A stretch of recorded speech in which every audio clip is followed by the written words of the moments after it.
कल राष्ट्रपति भवन में भारत के पड़ोसी देश एकजुट होंगे, लेकिन उनमें पाकिस्तान कहीं नहीं होगा। भारत ने सभी को न्योता दिया, लेकिन पाकिस्तान को नहीं बुलाया है। शपथ समारोह में निमंत्रण नहीं मिलने से पाकिस्तान परेशान है, लेकिन वो करे भी तो क्या करे, उसके पास तो कोई विकल्प भी नहीं है। पाकिस्तान हैसियत देख के बुलाता है, ठीक है जी, इनकी हैसियत नहीं है। अगर इंडिया की बात करें तो वो पाकिस्तान को कहते हैं ना, एक पंजाबी की मिसाल है, बड़ी अच्छी सी मिसाल है कि आटे च लून बराबर नहीं है। वो पाकिस्तान को किसी भी तरफ से समझते ही नहीं है, चाहे जो मर्जी हो। वो दुनिया की इस टाइम अपने आप में मानते थर्ड बड़ी इकोनॉमी बन चुका है इंडिया। कोई आपको मिलने आता है या कोई आपको इनवाइट करता है तो क्यों करेगा? What do you have for them? Narendra Modi ने 7 मुल्कों को बुला के अपनी मर्जी के पाकिस्तान को, अब मुझे ये भी पता है, इंडियंस को ये पता था कि अगर हम पाकिस्तान को बुलाएंगे उन्होंने आने कोई नहीं है, बुलाने की जरूरत ही कोई नहीं है। ना उन्होंने आना है और ना हमने ना ही बुलाएं। मोदी की नई हुकूमत पिछली हुकूमत से किस कदर मुख्तलिफ होगी? देखिए, पिछली हुकूमत में जो उनका ज़्यादातर फोकस था वो तो रिलीजियोसिटी पे था और डिविसिव पॉलिटिक्स करते रहे, लेकिन साथ साथ उन्होंने इंटरनेशनल गेन भी किया। उन्होंने मिडिल ईस्टर्न कंट्रीज़ के साथ अपने रिलेशनशिप बहुत स्ट्रॉन्ग किए। हमने देखा कि यूएई जो एक मुस्लिम कंट्री है उसके अंदर एक मंदिर भी बना, राम मंदिर भी बना। और फिर हमने देखा कि ऑस्ट्रेलिया के साथ, जापान के साथ, यूएस के साथ उनकी डिफेंस टाइज बड़ी, क्वाड में शामिल हुए। दुबई के साथ कितने अच्छे ताल्लुकात हैं। हमारी इतनी हैसियत है जी, पाकिस्तान का कोई भी बंदा वहाँ पे जाए, ग्रीन पासपोर्ट की बाजू पकड़ के साइड पे ले जाते हैं, भाई आ जाओ जरा साइड पे। और आप वहाँ पे देखें कि इंडिया के प्राइम मिनिस्टर नरेंद्र मोदी ने वहाँ पे दुनिया का सबसे बड़ा मंदिर बना दिया है। वो कर सकते हैं, पाकिस्तानी बनाएगा, अपनी मस्जिद ही बना ले, हालांकि वो तो मुस्लिम कंट्री।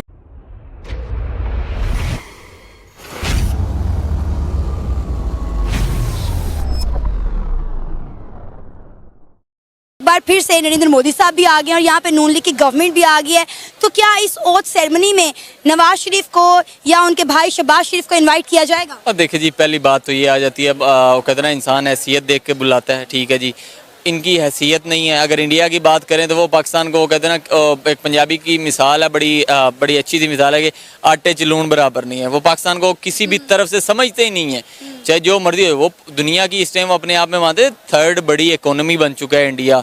पाकिस्तान तो उस लाइन में भी अपने आप को जो है ना अकाउंट ना करे, चाहे हम पाकिस्तान में रहते हैं, हमारी तो यही दुआ है। वो कितना फिर वो बात आ जाए जैसी कौम वैसे हुक्मरान, ठीक है जी। इस तरह अभी आप हमारे पाकिस्तान के इलेक्शन की अगर बात करें, क्या आपको लगता है पाकिस्तान में जो इलेक्शन हुआ तो साफ शफाफ हुआ था? नहीं, दुनिया भर में हमारा जो है मजाक उड़ाया जाए कि पाकिस्तान में इलेक्शन के नाम पर ड्रामा किया गया है।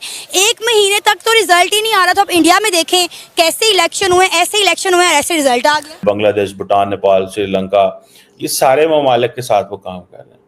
और मैं आपको बात बताऊं, माइनस पाकिस्तान अब हमारे लिए तो बड़ा प्रॉब्लम बन गया ना। पूछो कि अफगानिस्तान अल जा नहीं सकते, इधर अल आने नहीं देंगे। With Afghanistan we just can not engage, because वो तो कह रहे हैं जी कि हम तो दहशतगर्द भेज रहे हैं, वो तो टीटीपी भेज रहे हैं तानो, ठीक है जी, टीटीपी भेज रहे हैं ना, क्योंकि हमारी दोस्ती थी, हमारा एक ही ख्वाब था पूरी जिंदगी। अब वो इंडिया ने पूरा कर दिया ना हमारा ख्वाब। क्या बोला? हम कहते थे golden road to Delhi, sorry golden road to Kabul and a dusty road to Delhi. अब हमारे लिए दोनों रोड जो है डस्टी हो गए। उधर वो जाने नहीं देते, उधर हम जाना नहीं चाहते। एंड मैं आपको बात बताऊं, if you go inside the policy makers mindset, आप जाएं ना जरा पॉलिसी मेकर्स के माइंडसेट में, हुकूमत पाकिस्तान क्या सोच रही है, पाकिस्तान का फॉरेन ऑफिस क्या सोच रहा है। एरोगेंस या गुस्से से चीजें नहीं हल होती यहाँ पे आपकी बात तो नहीं है, आपके पत्ते क्या हैं आपके पास।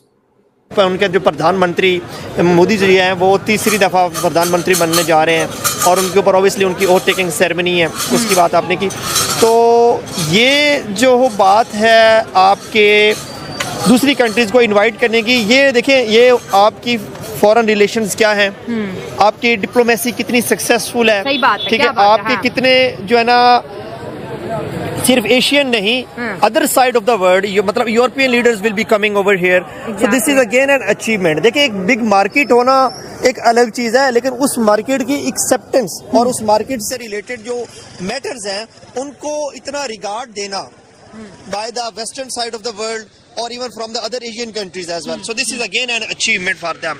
तो मैं इस चीज़ को बड़े एक पॉजिटिव पॉइंट ऑफ व्यू से देखता हूँ, और मेरे ख्याल में बीजेपी इस चीज़ के ऊपर बड़ी जो है ना वो खराज तहसीन की मुस्तहिक है कि बार बार आना और 140 करोड़ पे हुकूमत करना वाकई बहुत बड़ी बात है। जिस तरह उन्होंने कहा कि बड़ी बड़ी पावर्स हम देखते हैं कि इंडिया के हर खुशी में आती है। इंडिया की आप देख लें कि वो अगर वो गुजरात के छोटी सी स्टेट का अगर बजट क्यों ना हो तो जी जो है गल्फ कंट्री के जो है हेड ऑफ स्टेट आ जाते हैं। तो ये इंडिया की सॉफ्ट पावर है सर। अगर हम बात करें जैसे कि प्राइम मिनिस्टर नरेंद्र मोदी ने वादा किया था अपनी इंडियन ऑडियंस से कि अगर आप मुझे तीसरी दफ़ा मौका देते हैं तो मैं इंडिया को तीसरी बड़ी इकॉनमी बनाऊंगा।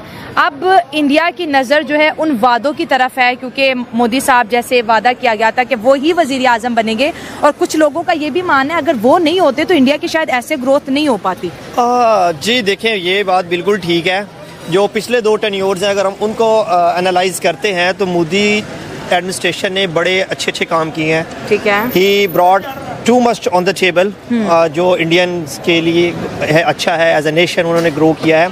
और जहाँ तक आपने बात की कि उनके छोटे इवेंट्स हो बड़े इवेंट्स हो वहाँ पर इंटरनेशनल कम्युनिटी या कंट्रीज़ क्यों रिस्पॉन्ड करते हैं, मेरी नज़र में इसमें 2-3 फैक्टर हैं। इसमें एक गवर्नमेंट का कभी भी नहीं होता। ठीक है, जो वहाँ की बिजनेस कम्युनिटी है वो बिजनेस कम्युनिटी भी अपनी स्टेट के साथ लॉयल है। लॉयल इन अ सेंस है कि वहाँ पर उन्हें they feel safe by doing business in their own country. ठीक है, वो इंटरनेशनली भी बिजनेस करके कमा रहे हैं, लेकिन उनकी एक प्रायोरिटीज़ के अंदर एक चीज़ है कि वो अपने मुल्क में जो है ना वापस बिजनेस भी करते हैं, इस्टेब्लिश करते हैं, और अपने ओन नेशनल्स को अपलिफ्ट करने के लिए अपॉर्चुनिटी प्रोवाइड करते हैं। तो ये एक बहुत बड़ा वो कॉन्फिडेंस है जो बेसिकली वो इंटरनेशनल इन्वेस्टर को भी ब्रिंग ऑन बोर्ड करने के लिए होता है, और अपनी गवर्नमेंट और अपने लोगों को उठाने के लिए भी होता है। तो ये उन्हें मिलती है अपनी गवर्नमेंट से कि उनकी गवर्नमेंट की पॉलिसीज़ इतनी हैं कि उनका अपना जो इन्वेस्टर है वो सेफ फील करता है, उसे पता है बिजनेस करने में अनसर्टेनिटी अवॉइडेंस जो है वो होती है, मतलब कि उन्हें नहीं करना पड़ता फेस, अनसर्टेनिटी को फेस नहीं करना पड़ता। तो ये एक चीज़ है। दूसरे नंबर पर बात ये है कि दूसरे लोग क्यों आते हैं। Obviously of course the simple answer is कि वर्ल्ड 3rd जो है ना पॉपुलेशन है, मतलब कंज्यूमर मार्केट है। अब जो भी चीज़ लेकर जाएं वो कंज्यूम होगी, बाय होगा। तो इन्वेस्टर भी चाहते हैं, इसी तरह से कंट्रीज़ भी चाहते हैं कि हमारे जो है ना रिलेशंस अच्छे हों। बाकी